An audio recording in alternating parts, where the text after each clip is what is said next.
Shalom Yasharallah. First and foremost, I want to give all praise, honor, and glory to Yahweh Bahashim, Yahweh Shai Bahashim, Racha HaKodash. Double honors to the apostles and elders of the house of David. Salutations to you brothers throughout the four corners of the earth. Teaching the truth in righteousness and sincerity. To you Israelite foreigners, come back home to the truth. To those that passed on serving the Lord. Oh shit, my bad, I didn't realize how loud the music was.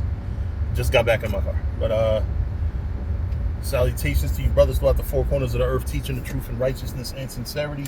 To you Israelite foreigners, come back home to the truth. To those that passed on serving the Lord, the dead in Yahweh Shai shall arise first. To you sisters who believe, keep encouraging and supporting your brothers that's out here risking our lives to push this word out. And always commemorate the sister who washed Yahweh Shai feet.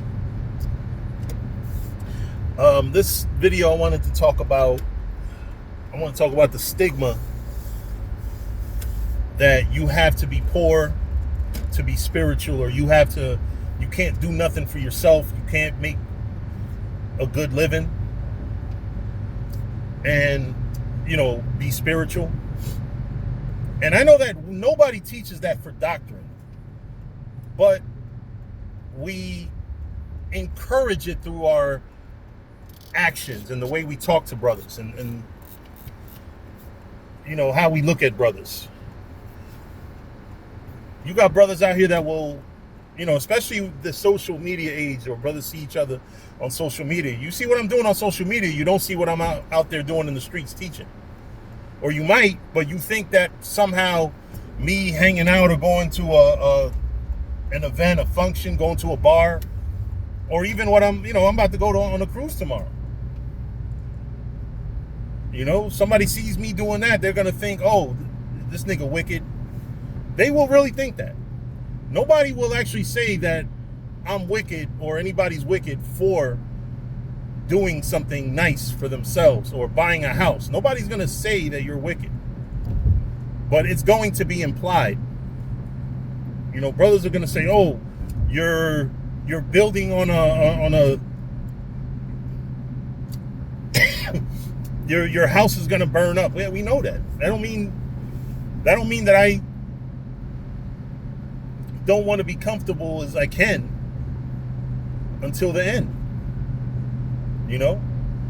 I know a brother who's far exceeding what I make. I know a brother that that's a man of the Lord.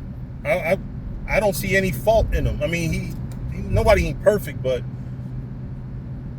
I know a brother who's definitely a man of the Lord, serves the Lord fervently, and has all those nice things, the bells and whistles, a nice whip, nice crib, probably $1 million salary a year, went to an Ivy League school, has a family, because that's another thing. Brothers say, oh, if you have a family, you can't be a man of the Lord. You can't say that. Don't go around telling brothers that. That's insanity. You can have a family and be a man of the Lord. You can have money and be a man of the Lord. You can have a nice car and be a man of the Lord. I will say that having those things in life present you a lot of temptation, but if you're strong enough, like the brother I'm talking about, he's very strong in the eye of temptation. Has not wavered in all the time I've known him at all. You can be that way. You had Joseph of Arimathea. You had men in the scriptures with money. Yahweh Shai wasn't broke. He had a solid gold girdle. That's all of my chains put together. Hell, that's an insult to even say that. That solid gold girdle was a solid gold girdle.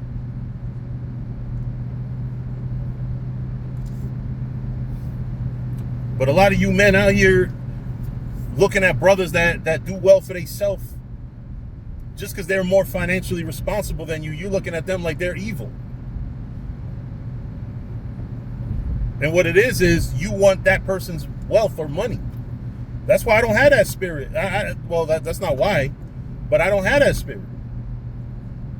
I don't have that spirit because it's the wrong fucking spirit to have. I don't have that spirit because to me it's jealousy. It's not that the brother has or brothers have. It's that you don't have. So you look at what you don't have, and your excuse is going to be what the brother has. And you're going to say, yeah, because he goes to bars, because he has a good time on occasion. You know, because he does this, that, and the third. Because he goes on vacations whenever he feels like it. You know, because that brother that I'm talking about, he goes on vacations whenever the fuck he feel like it. And he's not the only one. Really, there's a lot of brothers. There's a brother from HODC 12, I think, is on a cruise right now. You know? I mean, listen. If you have it, there's nothing wrong with you spending it. If you make your money with an honest living, do whatever you have to do. You know, get out there, go on vacation. I know brothers that go on vacation and still serve the Lord on vacation. How many times y'all see me in an Atlantic City hotel room and probably didn't even know I was in Atlantic City?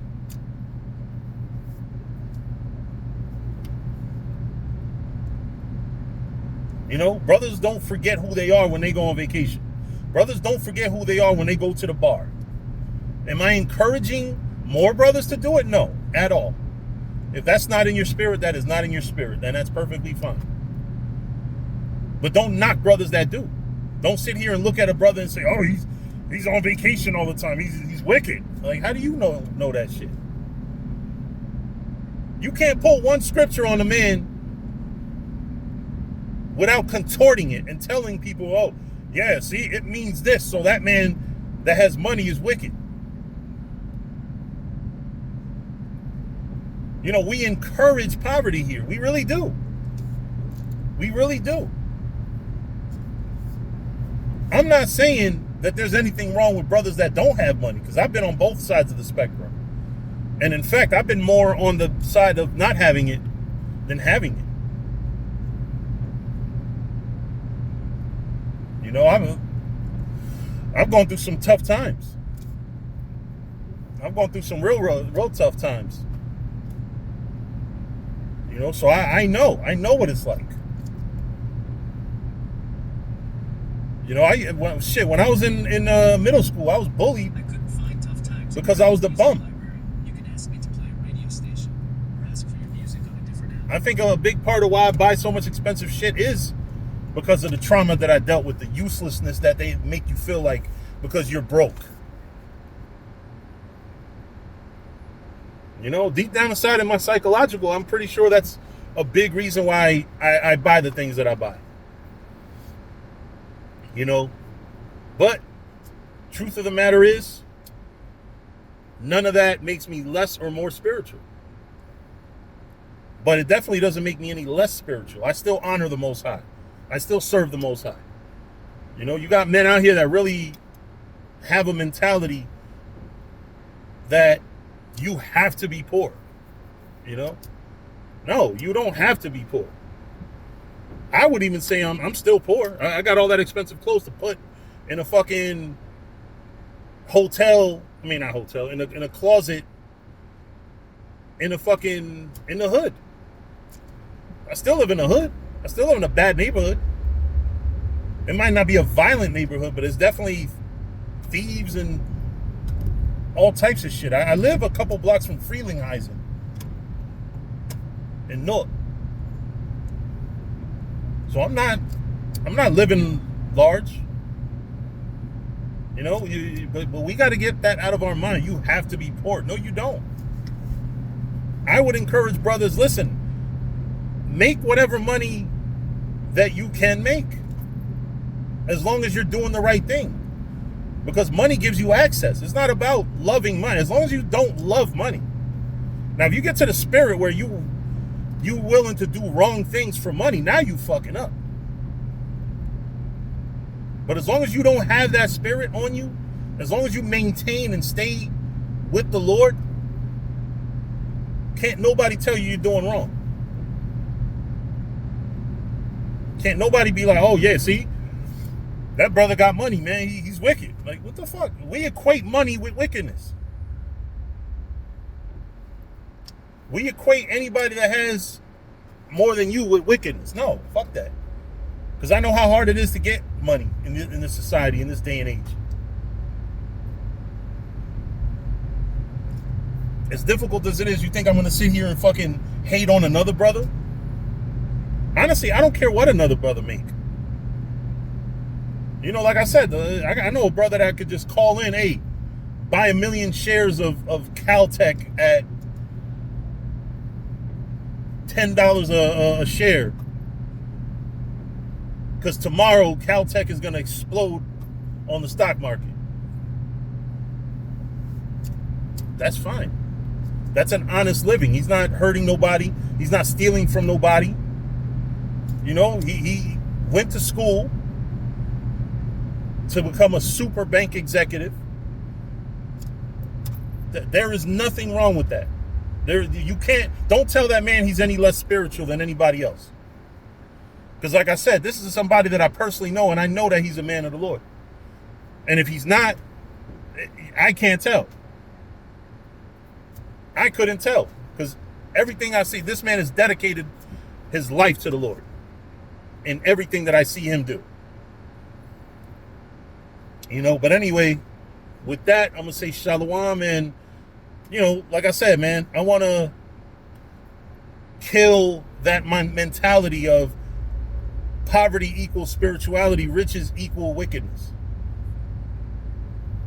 There are people in this world that have gained by ungodly means. So I'm not denying that. But all I'm saying is you have honest working men that are doing well for themselves, and you cannot disrespect them or shame them. You know, you got that goofy phrase, must be nice. Like as if their riches was given to them. Now, granted, I joke saying must be nice too. But it's literally just a joke. But you got men that'll say, oh yeah, it must be nice to be able to go on vacation.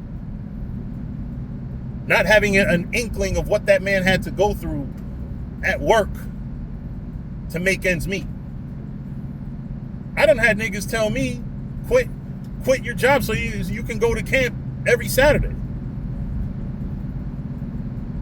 Quit my job that I'm making a pretty decent wage.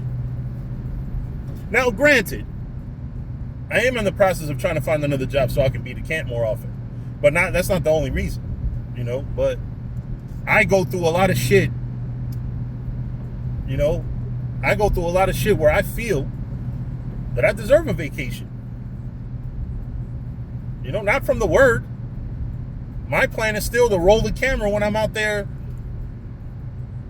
on the Atlantic Ocean and teach the word of the Most High. Maybe even find something to edify the people with live.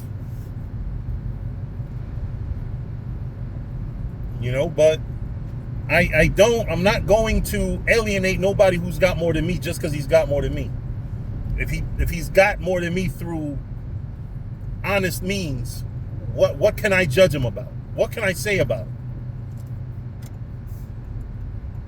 Unless he's a fucking salesman. Salesmen are fucking liars most of the time.